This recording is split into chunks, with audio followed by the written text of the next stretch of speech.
भक्तों जय माता दी। महाकाली धाम से हम पुजारी वीरेंद्र भैया जी स्वागत करते हैं अपने महाकाली धाम में। भक्तों कैसे हैं आप लोग सब, और कामना यही करते हैं आप जहां भी रहें खुशहाल हैं, स्वस्थ रहें और भगवान शिव की कृपा आप लोगों के ऊपर बनी रहे। भक्तों चेकिंग करवाने के लिए, साधना करने के लिए और अभिमंत्रित माला प्राप्त करने के लिए आप हमसे संपर्क करके हमारे नंबर व्हाट्सएप नंबर पर आप मैसेज कर सकते हैं। मैसेज का जवाब ज़रूर आपको दिया जाएगा। भक्तों वीडियो को पूरा देखिएगा क्योंकि वीडियो बहुत ही महत्वपूर्ण होने वाला है। देखिए पूजा पाठ में कुछ छोटी छोटी गलतियों के कारण जो है तो हमको पूरा फल प्राप्त नहीं हो पाता, और हम लगातार साधना 10 साल 15 साल करते रहते हैं, कोई फल हमको प्राप्त नहीं होता, और हम फिर भटकते हैं वहाँ कि हमको फल क्यों प्राप्त नहीं होता, कोई दिक्कत है, कोई परेशानी। भक्तों अनुष्ठान के कुछ नियम होते हैं, जो लोग साधना करते हैं, जो लोग अनुष्ठान करते हैं उसके नियम होते हैं। नियम का पालन करना बहुत ज़रूरी है। अगर आप हनुमान चालीसा का अनुष्ठान करते हैं तो सावधान हो जाएं, नहीं तो पूरा घर परिवार बर्बाद हो जाएगा। अब अनुष्ठान में क्या आपको सावधान रहना। हनुमान जी का अनुष्ठान करने के लिए आपको नियम सबकी आवश्यकता पड़ती है। आपको नियम ज़रूर करना चाहिए। हनुमान चालीसा का जब आप अनुष्ठान करते हैं, बहुत लोग तो बस रोज़ का कहेंगे कि हम 11 पाठ कर रहे हैं, 7 पाठ कर रहे हैं। उसके लिए आपको ये मान के चलिए, हनुमान चालीसा का अनुष्ठान करने के लिए आपको एक नियम में बंध जाना पड़ता है। जो व्यक्ति हनुमान चालीसा का पाठ करता है, ये मान के चलिए, तो उसको नियम बहुत ज़रूरी है। अब नियम क्या क्या करना है हम बता दे रहे हैं। नियम में त्रुटि नहीं होना चाहिए, और अगर संकल्प आपने हनुमान चालीसा का कर लिया तो संकल्प भी नहीं टूटना चाहिए। ध्यान रखिएगा। आपके पास समय है तो अनुष्ठान करें, नहीं तो आप डेली का 3 पाठ 5 पाठ 7 पाठ आप रोज़ करें, उससे ही हनुमान जी खुश रहते हैं। लेकिन बहुत लोग अनुष्ठान करते हैं, 41 दिन का करते हैं, उसमें कहते हैं कि 41 पाठ हम करेंगे, 51 पाठ रोज़ करेंगे, 100 पाठ करेंगे। 100 पाठ बहुत लोग करते हैं, रोज़ के 100 पाठ करते हैं। बहुत लोग 11 पाठ करते हैं, रोज़ का अनुष्ठान करते हैं।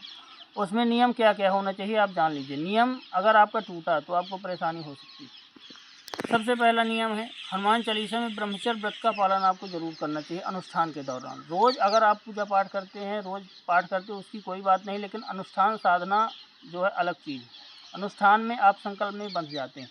संकल्प में आप शुरू दिन जो बोलते हैं, संकल्प लेते हैं कि हे हनुमान जी महाराज, हम आपका जो है 41 दिन में इतना पाठ करेंगे, 1000 पाठ, 2000, 5000, 10,000 पाठ, जितना रोज़ का हम 100 पाठ करेंगे, 11 पाठ करेंगे, जितना भी आप करते हो उतना आपको करना ही करना चाहिए, उतना टूटना नहीं चाहिए, रोज़ का होना चाहिए। ब्रह्मचर्य व्रत का पालन करते हुए आपके मन में स्वप्न में भी कोई गंदी चीज़ नहीं आनी चाहिए। ध्यान रखिए, है ना। नहीं तो अगर आपका अनुष्ठान टूटेगा तो हनुमान जी महाराज फिर जो है तो बहुत क्रोधित होते हैं, फिर आपको दिक्कत आ सकती है। और जो है तो जब आप हनुमान चालीसा का जिस दौरान पाठ करते हैं तो आपको खुद से हाथ से बना के खाना खाना, किसी भी औरत का छुआ नहीं खाना आपको। देखिए पुरस्चरण में, अनुष्ठान में बहुत ही नियम होते हैं। अनुष्ठान करना कोई सरल बात नहीं। बहुत लोग आजकल अनुष्ठान कर रहे हैं, उनको मालूम नहीं है, पता नहीं। खुद से हाथ का बना करके खाना चाहिए और धरती पे सोना चाहिए। ध्यान रखिए, जब आप हनुमान चालीसा कोई छोटी मोटी किताब नहीं, हनुमान चालीसा हनुमान जी को प्रसन्न करने का सबसे अच्छा सरल उपाय। और जब आप हनुमान चालीसा का पाठ करते हैं तो राम नाम का जप आपको करना ही करना है। राम नाम का जप आप नहीं कर रहे हैं, सिर्फ हनुमान जी की आराधना कर रहे हैं, तो भी हनुमान जी आपसे प्रसन्न नहीं होंगे। राम नाम का जप आप जितना अधिक करेंगे तो हनुमान जी महाराज आपसे हमेशा प्रसन्न रहेंगे। हनुमान चालीसा को पढ़ते समय आपको ध्यान रखना चाहिए कि इसमें पढ़ने में त्रुटि नहीं होना चाहिए। बहुत लोग रट्टू हनुमान चालीसा सामने नहीं रखते, बस रटते हैं। किताब सामने रखनी चाहिए हनुमान चालीसा की जो आती है, और आपको फिर पाठ करना, पढ़ना है उसको, एक एक अक्षर सही पढ़ना है। गलत अगर आप उच्चारण करेंगे, उसमें त्रुटि होगी तो आपको उससे नुकसान ही होगा, फ़ायदा नहीं होगा। हनुमान चालीसा का पाठ करते समय एक चीज़ ध्यान देना है कि जो है तो आपको लहसुन प्याज का सेवन बंद कर देना। शराब मांस मदिरा छूना तक नहीं, इसमें बहुत ही परहेज। हनुमान जी की पूजा पाठ में बहुत ही अधिक परहेज होता है। परहेज आप नहीं कर पाते हैं तो आपको दिक्कतें होनी। इसलिए आप लोग जो है परहेज करके आप साधना करें, अनुष्ठान करें, और अपने घर और परिवार को जो है सुखद बनाएं। खुद से सुरक्षित रहें और बाबा की कृपा प्राप्त करेंगे। आप अगर हनुमान चालीसा का पाठ करते हैं तो उसमें नियम ज़रूर आप करें। सुबह शाम दोनों टाइम स्नान आपको करना पड़ेगा। लहसुन प्याज बिल्कुल भी किसी दिन भी आपके खाने में नहीं होना चाहिए, ना कोई तामसिक चीज़ें होना चाहिए। तामसिक चीज़ों से हनुमान जी बहुत दूर है, एकदम सात्विक देवता हैं, कलयुग के राजा हैं, वह बिल्कुल शुद्ध चलते हैं। और जब आप साधना करते हैं, हनुमान चालीसा का पाठ करते हैं अनुष्ठान के दौरान, तो आपको किसी का भी गलत करने का विचार मन में भी नहीं आना चाहिए।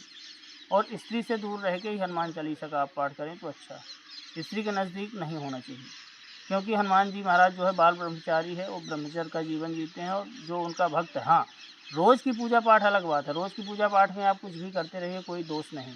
1 पाठ करिए, 5 पाठ करिए, 2 पाठ करिए, 7 पाठ करिए, 11 पाठ करिए, उसमें कोई भी दोष नहीं। लेकिन अनुष्ठान एक अलग चीज़ हो जाती है। अनुष्ठान के दौरान व्यक्ति बंध जाता है। इसलिए अनुष्ठान के दौरान आप अच्छे से ढंग से पूजा पाठ करें, अच्छे ढंग से हनुमान जी को मनाएं। उनको जो है चोला हर मंगलवार, अनुष्ठान के दौरान जितने दिन का अनुष्ठान है, हर मंगलवार शनिवार को चोला चढ़ाएं, 1.25 पाव लड्डू देसी घी का चढ़ाएं। तो हनुमान जी महाराज प्रसन्न होंगे और आपकी रक्षा करेंगे, आपके पूरे परिवार की रक्षा करेंगे। भक्तों, हमारे द्वारा दी गई जानकारी आपको कैसी लगी, आप कमेंट करके बताएं। चैनल को लाइक शेयर और सब्सक्राइब जरूर करें। भक्तों, जय माता।